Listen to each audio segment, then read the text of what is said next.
So first of all, welcome to how to improve your recovery times for elite athletes, and at the same time improve your mood and mental functioning. So my name is Kira Luskew, and I am the founder of the Eagle Institute, and I'll tell you a little bit more about me at the end. So why is all of this important? So improving recovery times, improving your mental functioning, and especially your mood and your emotions. So the key to all of this, and something that affects all of these things and many more, as we'll learn in this seminar today, is your breathing.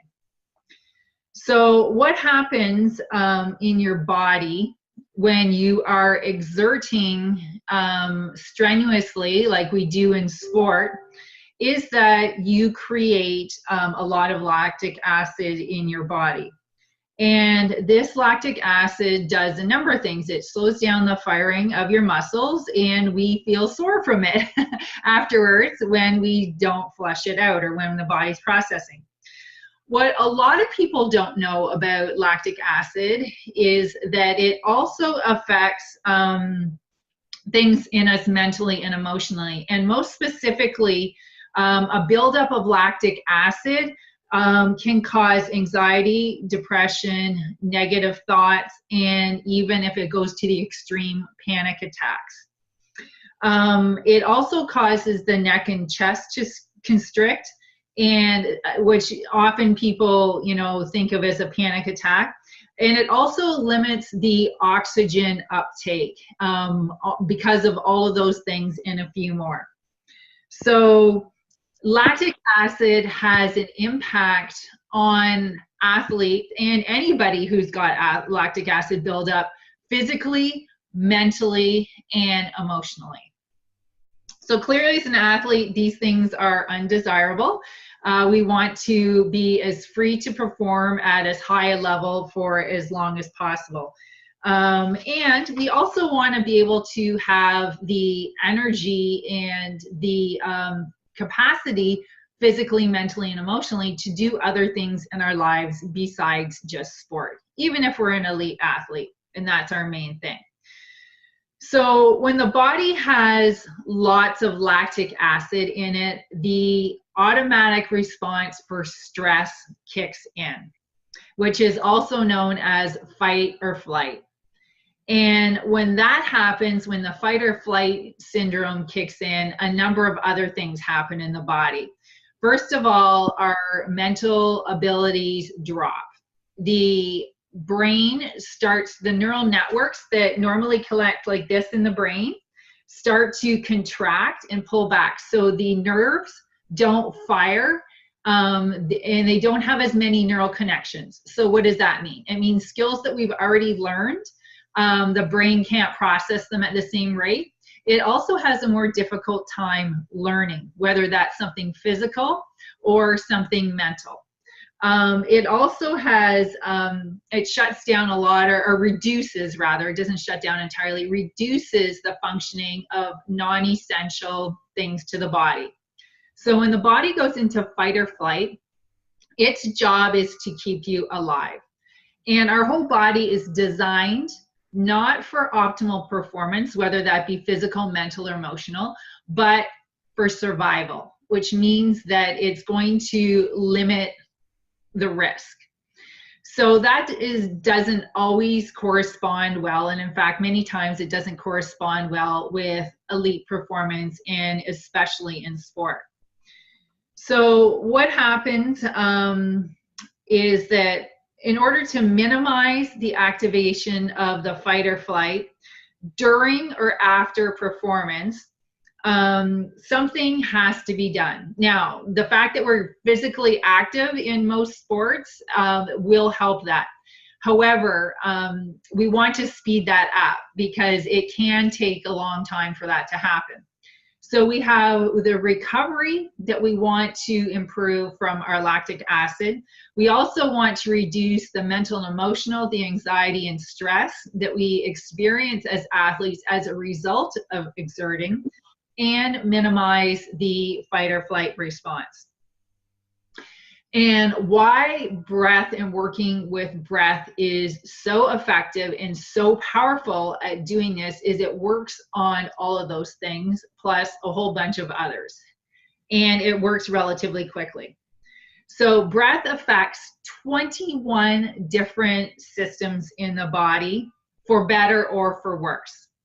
So if we are not conscious and we don't do something to change the way in which we breathe, which affects all these other things, the fact that we are breathing in a stressful state or just allowing things that are less than optimal in our breath to continue to occur, that can create or continue or exasperate or exaggerate a negative response mentally and physically and emotionally.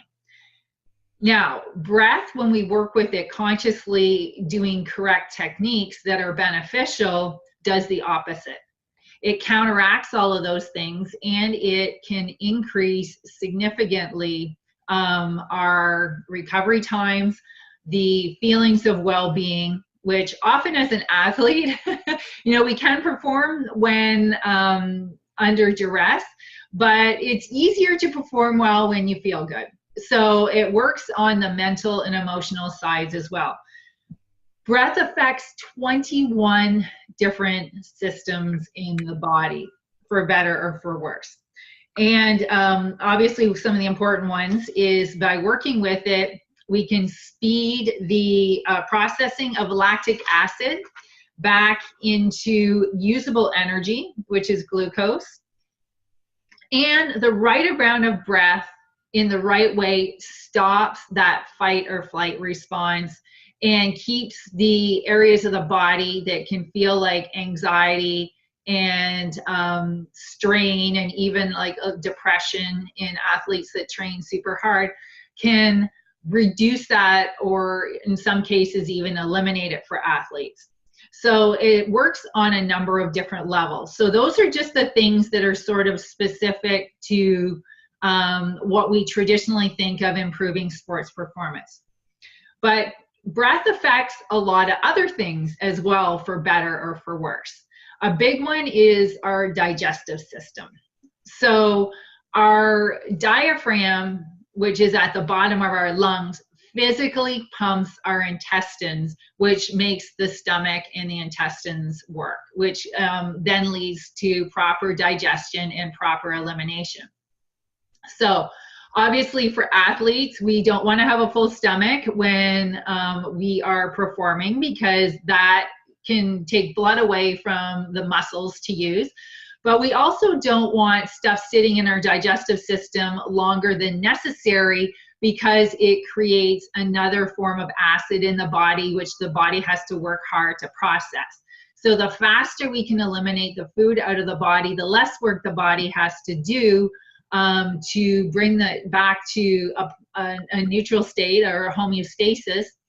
And then it can use that energy to process the difficult things we're doing from sport. It will also speed up the rate at which you can absorb effectively from digestion. It also affects your lymph nodes, the functioning of your liver.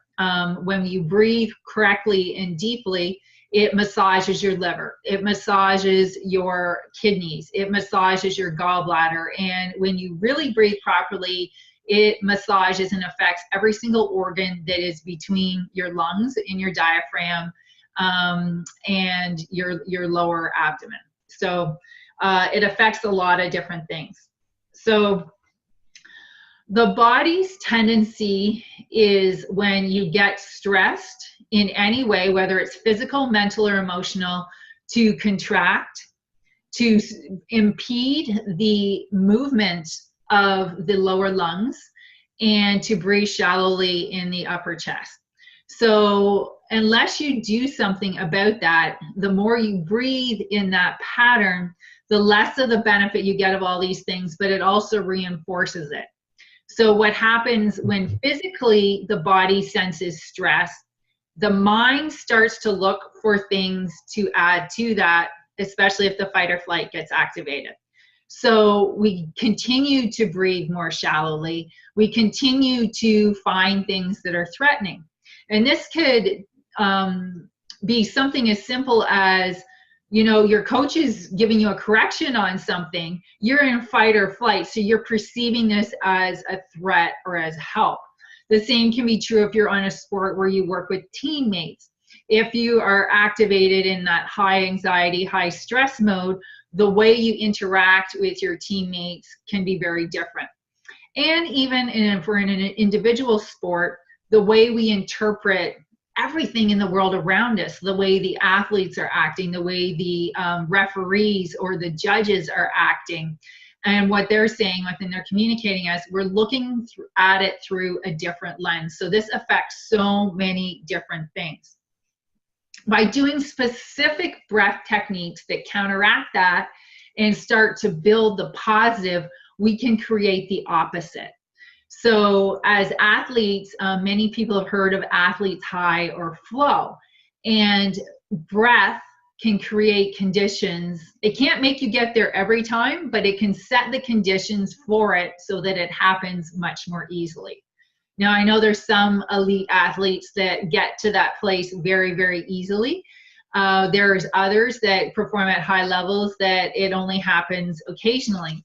But one of the things that they found consistent about that is that being alert and relaxed state is the doorway for that happening. So there's many benefits besides just processing lactic acid, which I think is an amazing one just on its own. But the spillover effects are numerous in terms of what this working with breath specifically can do. So the reason why breath works is that we can, first of all, it's involved in so many different things in our body. But second of all, it's one of the few systems in our body that works unconsciously. So you don't have to wake up in the morning and say, oh, I need to remember to breathe. Your body just breathes. But you can change it consciously much more easily than almost any other system in the body, other than like activating muscles that, you know, we have to use intentionally. And by using the combination of those two things, the fact that we can consciously change our breath really easily, and breath has a profound impact on all the other systems that we have in our body, mental, physical, and emotional, we can, by using it in very specific ways, we can change the way we are responding physically, mentally, and emotionally to the training we're doing. And breath, and specific breath techniques do different specific things in the body. So overall, as a general, we want to have good breathing and good basic breathing awareness and habits. And then on top of that, we can add specific techniques that do specific things. So the breath, just by working with that itself, it creates a feeling of well-being. It creates a feeling of relaxation. And for most people, that's the first thing they notice, is that the mental and emotional comes first. And then when they start to work with it, usually somewhere between 6 and 8 sessions, they start to notice significant improvement physically. And the reason why that is when we, you know, anything we start new, it takes a little bit for us to kind of get the hang of it and get used to doing it. So we may be a little bit in the stress mode when we're starting to do it, even though we're doing relaxation, but also the progression of the techniques. So the techniques do, like sport, get progressively more advanced. In some cases, I'll say a little bit more difficult, not necessarily in harder to do, but you know, you need a deeper level of awareness to do it. But most athletes have reported that, you know, somewhere around 6 to 8 sessions, they're starting to see personal best in practice. They're starting to see they're not as tired in between. They're starting to see they're sleeping better at night. They're starting to see that, you know, they can train at a higher level intensity without emotional outbursts. And this is both coaches and athletes reporting this. So one other aspect I'd like to express about breath is about focus and concentration. So focus and concentration is a really important aspect for not only sport, but almost everything else we do in life. When some of these other responses, the stress response and lactic acid gets really high for prolonged periods of times in the body, it gets harder to focus. And partly is because those neural networks, the nerves and the neurons firing in the brain aren't firing and connecting at the level that they can and should. And also it's because of the lack of oxygen in the body. So we're just overall depleted, so the body's not working optimally. So what does that mean? Well, first of all, it impacts our ability to learn and do new techniques. It impacts our ability to notice things that may be required for your performance.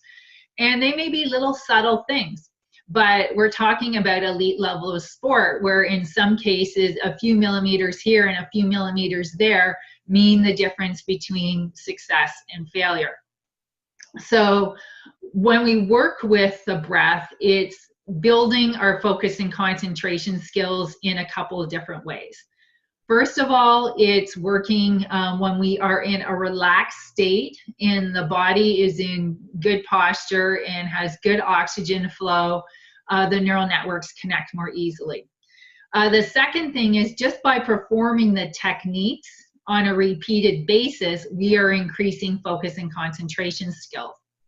So a lot of people think that good focus is really intense, and I was certainly one of those athletes. Like, I was known as one of the most intense athletes in my sport, but that's not a good thing, because too much intensity actually uses a lot of energy and puts the nerves past the point where they're at their ability to be at their highest and fired at their best.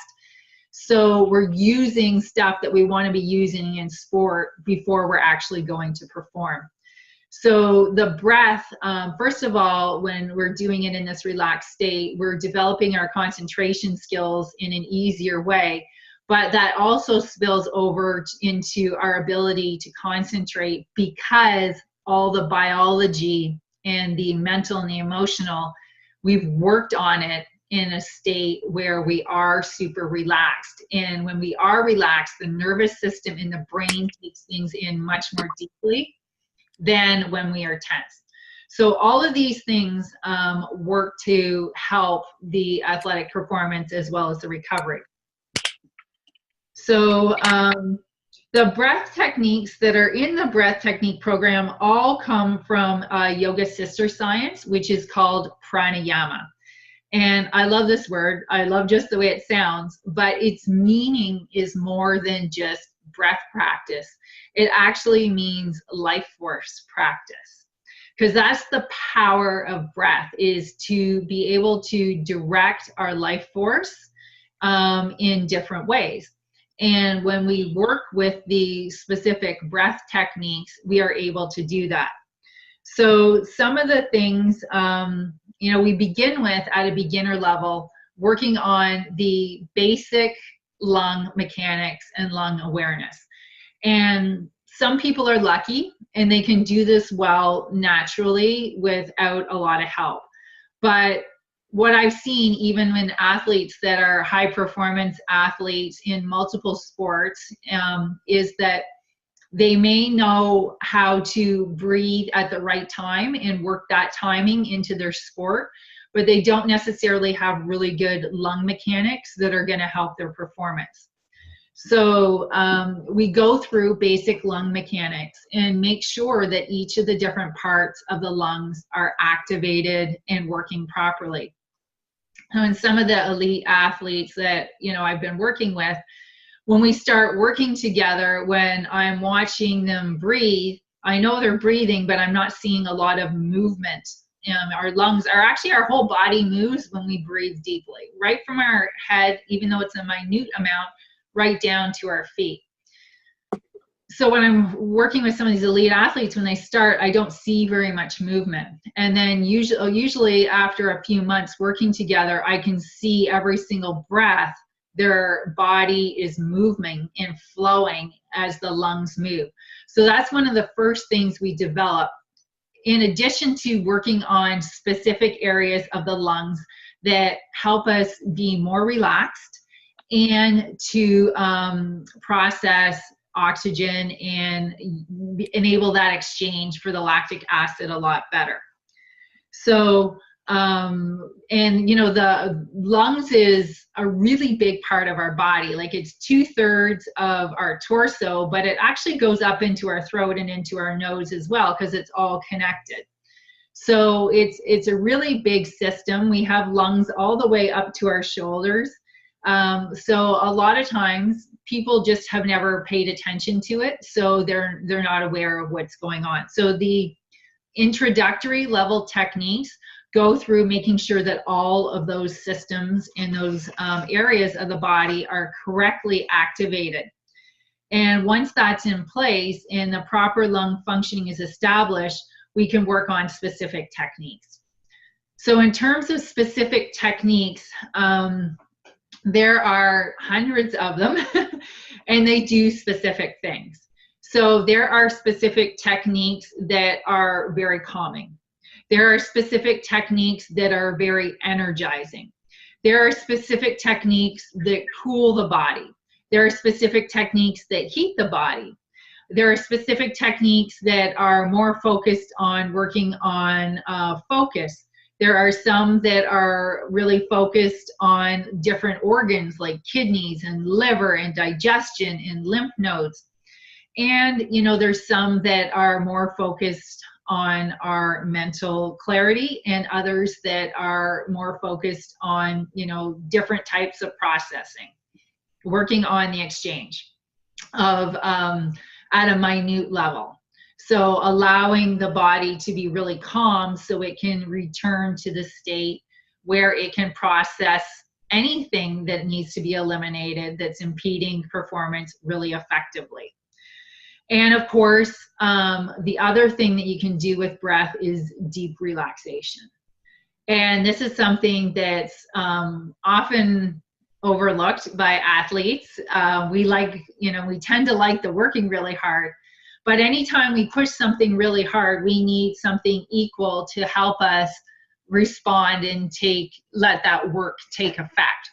So by working with the breath, we can not only calm the breathing, but we can relax deeply our mental, emotional, and the big muscles, and even some of the smaller specific muscles as you become more adept at that, to relax when you're not working so that they have that other chance to recover.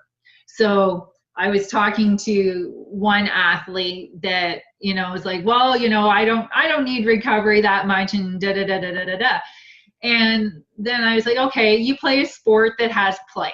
So I said, do you do jumping jacks in between plays? And he's like, no, that's crazy. That would take, you know, I wouldn't have the energy I need when I needed to go, you know, block or hit or whatever it is I needed to do. And I'm like, exactly. So the same thing is true for in between workouts and in between the other things that we have responsibilities for in life. There does need to be time where we can have that deep relaxation, which will again facilitate recovery. So the techniques that some of the breath techniques facilitate that deep relaxation. So all these different techniques, they kind of work like vitamins. So the more advanced we get, the more techniques will be covered, and at the deeper levels and more advanced levels. And then we encourage the athletes that are doing these programs to pay attention to when they need to use different specific techniques. So we will go through sport-specific things in scenarios when each technique is appropriate to use. And we encourage the athletes to start working with it on their own and starting to develop their own awareness of, yeah, I'm feeling a little groggy right now and I need to perform in a bit.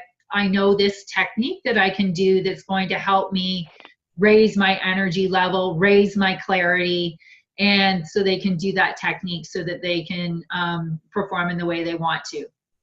In a similar way, if an athlete is now done practice or maybe in between competing, they have to compete more than once in a day, they can regulate themselves and take themselves down when they need to, and then back up again when they need to, with some of these techniques, and they work fairly quickly.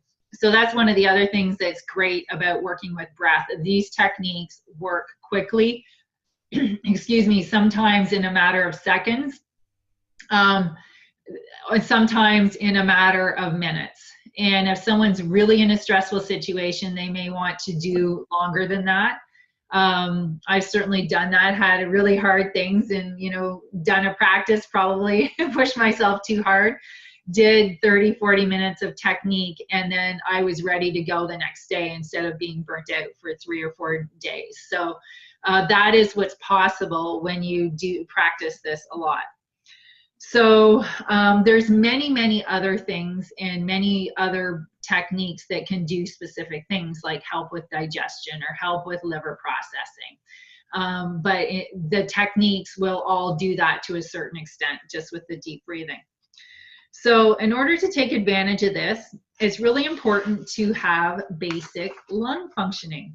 So what I'm going to do right now is to run through some techniques with you.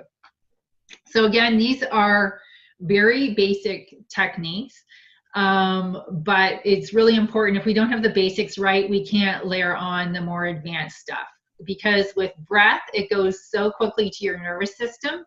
If we don't have the basics right, you won't be getting the help that you want, and may in fact be reinforcing something that you don't want to happen. So the first thing we're going to talk about is posture. So posture has a huge impact on your ability to breathe. It also has a huge impact on the functioning of all of the internal organs below the lungs in your internal cavity. It also affects your mental and emotional well-being. So when we go into stress and the fight or flight response gets activated, the first thing we do is this. We go into protection mode. That sends a message to your brain that be on high alert, something bad's gonna happen. When we open up the body and relax the shoulders and sit in a neutral place, it relaxes that system so that the body knows that all is well. So that's one thing. The other thing that happens is when we lean forward, even if you're not stressed, if you're leaning forward, your lower lungs can't move. There physically isn't room for them to move because you're all hunched over. So when you sit up straight, it allows those lungs to have the movement that they need, first of all, for lung capacity, but second of all, that's the area of your lungs that you really require the most for efficiency. Sorry, you want to get all of the lungs involved, but that's the area of the lungs that is responsible for a lot of the processing, but also the mental and emotional well-being. When we're panicked, we breathe short and fast and in our upper chest. So our lungs are massive. They go down, you know, if you have like where your waist is, your lungs go all the way down to your waist, especially in the back. The front, they're a little bit higher. And they go all the way up to your neck, just where, you know, below your collarbone.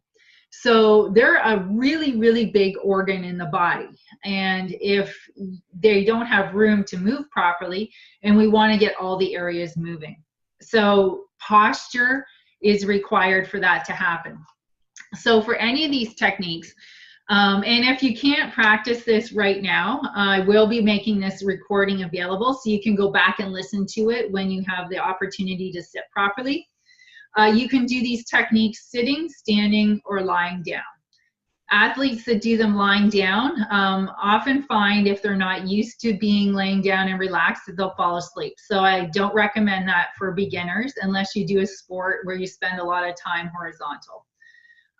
So standing or sitting. If you are sitting, you want to be in a chair where your legs and your hips are at 90 degrees and your back is at 90 degrees. So your shoulders are over your hips, your knees and your hips should be at the same level and your feet flat on the floor. If you are a really flexible athlete in your lower body, you can sit cross-legged on the floor and ideally with your back against a wall, which will give you an awareness if you're sitting up straight. So the challenge is with a lot of chairs. In the chair I'm sitting in right now, my back is not touching the chair, because I would actually be leaning really far back if I was doing that. So it's really good for people to do this if you can, with maybe a bench that's sitting against the wall. Or if you're sitting in a chair, your back's probably not going to be touching the back of the chair, and that's correct. Most chairs are not built to sit up straight. So that's the first thing. So if you get nothing out of today and you get that right when you're stressed, I'm going to sit up straight. That's going to be a huge step forward in you being able to just naturally use what you're capable of in your lungs. And also send the message to your nervous system that all is well. So the other thing for practice is that when we do these techniques, you want a quiet environment. And this is really important because when you're working with your nervous system's very responsive. So if you're relaxing deeply, which we're trying to do with the breath techniques, you may get startled very easily, and that's going to undo everything you've done. So to the best of your ability, you want to be in a quiet environment.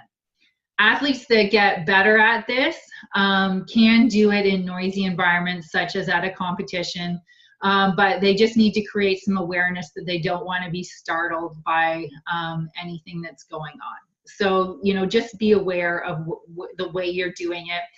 Let other people know not to interrupt you. For most people, it doesn't take a long time, so it won't be for a long time. So right now, what we're going to do is 2 sets of a technique. And these techniques are like as simple as it gets in basic lung awareness. So the first one, we're not going to do any particular technique. The reason for doing this first one is just to start to become aware of your breathing as separately as something on its own, and start to develop the ability to concentrate on that. After that, but we are going to count breaths. So that does a couple things. First of all, the overall count can give us an indication of some things about your habits and about your state right now. The second thing is it gives the mind a little job to do, which helps calm you down and helps keep you focused on your breathing. The second set that we're going to do is we're going to activate a lower side part of the lungs, which is one of the most important ones in terms of recovery. And it's one that a lot of sports actually need to hold in that area. So the tendency is not to use it as much. So we're going to begin. Hopefully everybody on here can actually practice with us. But if you can't, just listen, and then we will make the recording available so that you can go back and try it later on your own. So to begin, the technique you're going to do is this. So we're going to do 3 minutes. You're going to mentally count your inhale and your exhale. So your inhale and exhale is 1 breath. So you're going to count the total number of breaths. So inhale and exhale is 1. Now, some people like to count inhale, 1 on the inhale and 1 on the exhale, 2 on the next one, 2 and 2. And some people only like to count once per breath. It depends on how fast you breathe. So that's all you're going to do. If your mind wanders, no big deal. If you lose count, no big deal. Just start counting again and bring your awareness back to your breath. So let us begin. So inhaling, count 1 in your head, and exhaling, count 1 in your head. And continue counting breaths. And continuing with the nice posture that we discussed to the best of your ability.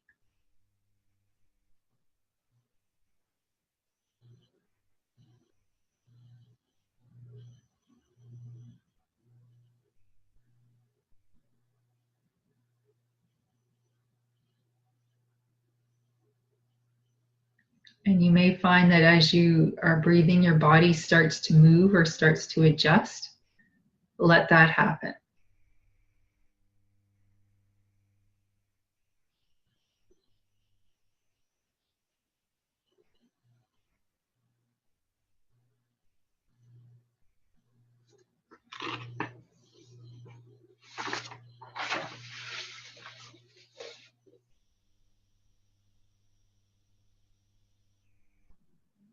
Excellent work.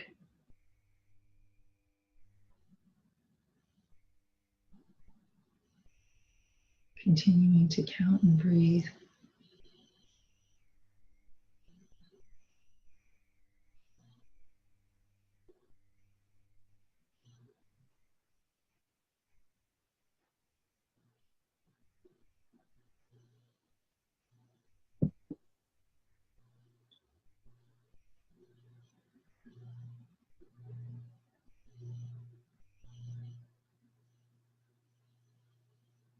If your mind starts to wander, just bring it back.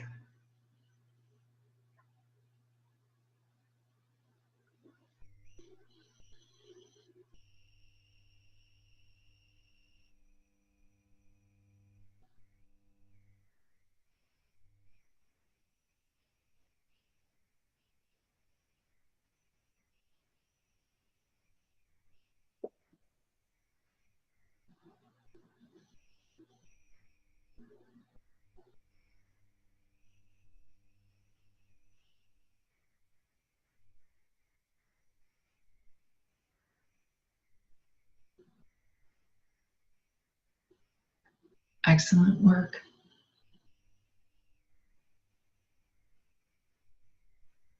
Noticing your posture as you breathe.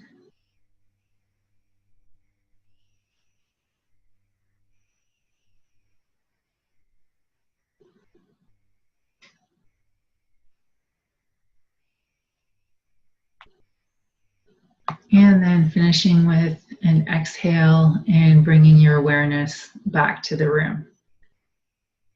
So hopefully you got your count. And if you didn't, that's not a big deal. Many people find that for the beginning parts of doing this, beyond just the first time, it's difficult to keep their concentration for 3 minutes. And it takes a bit of practice to be able to get there. If you did, however, get through that and counted all of them and didn't lose count, congratulations. If you had more than 60 counts and you're not just fresh off a workout, that's a bit of a concern. And if you should try the technique again, if that persists, you may want to seek medical help because that's an abnormally high breath count.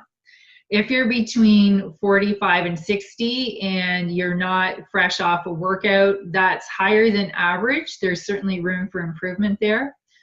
Most athletes typically are in the 30 to 45 range, which is where you would want to see the number of breaths. And if you are below 30, you have very slow breath rate, which is incredible. It's generally a good thing as long as you're not holding your breath in strain. So if you're breathing naturally and normally and you have that low count, that's a good thing. So what this does is it just starts to bring our awareness to paying attention to the breath. Most people find that their emotions calm down, their thoughts calm down, and they feel more relaxed after doing it in as little as 3 minutes.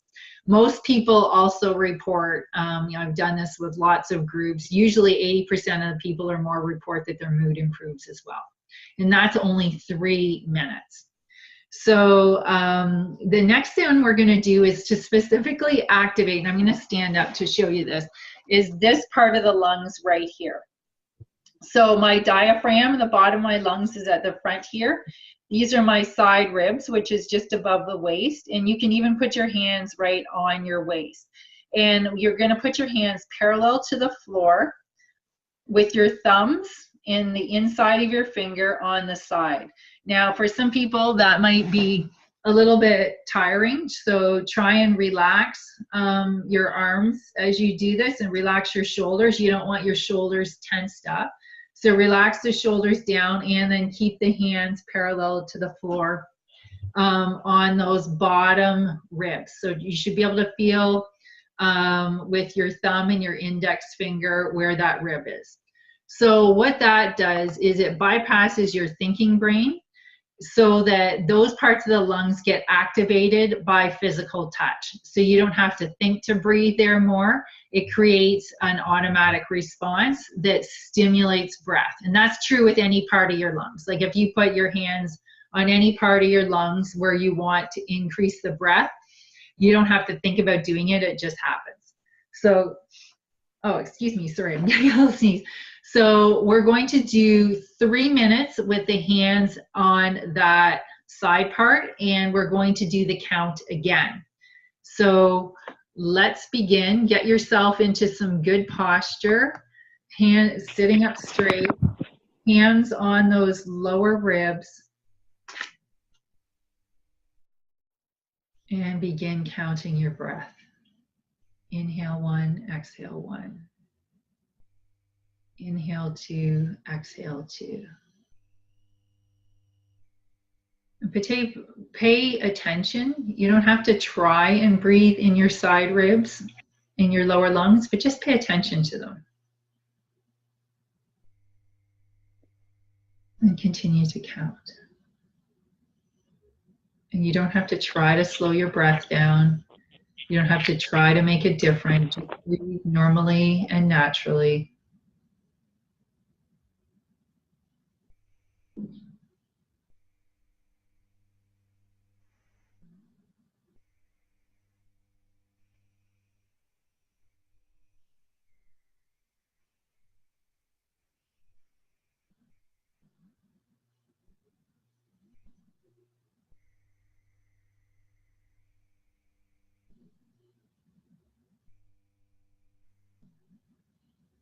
You may find your body wants to adjust as you breathe. Let it do that. Don't try to hold it.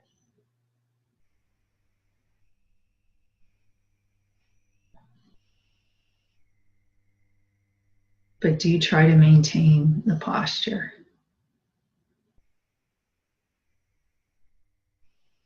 As long as it's not causing a lot of strain.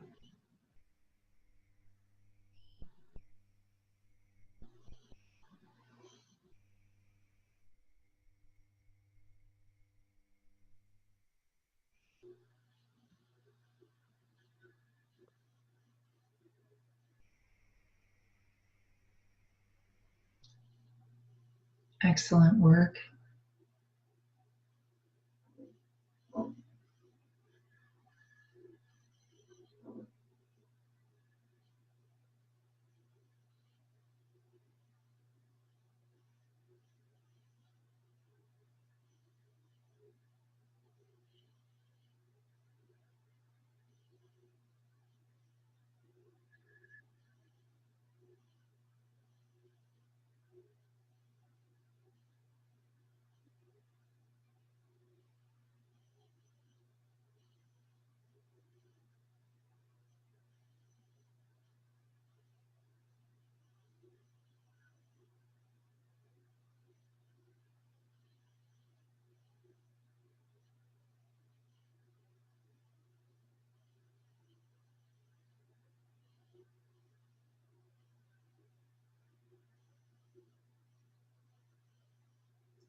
And at the end of your next exhale, stop counting and return your focus to the room.